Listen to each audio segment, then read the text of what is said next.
রোকেয়াস ব্লগে সবাইকে স্বাগতম। তো এই যে হালুম সোনা কী করে, ঘাসের মধ্যে আসা পলাপলি করে। কি ব্যাপার, আজকে একটা জবা ফুলও যে ফোটে নাই, সব তো দেখতেছি কলি এখনো। গাছে পানি দিতে হবে। ময়না পাখি, হ্যাঁ ময়না পাখি, সোনা ময়না, এই গাছগুলো এখন ছোট ছোট ফুল ফুটতেছে।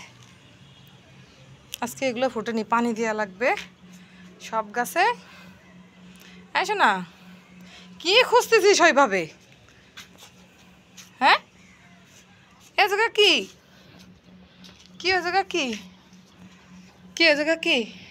হ্যাঁ সোনা ময়না, রে আমার একটা ময়না পাখি, ও ঘুমাইছিল। যেই আমি দরজা খুলছি, মানে আমি আস্তে আস্তে আমি একটু উপরে আসবো, যে ঘুমাচ্ছে ঘুমাক, যেই আমার হাঁটার শব্দ শুনছে উঠে হাঁ হাঁ করে ব্যায়াম ট্যায়াম করে সে দৌড়।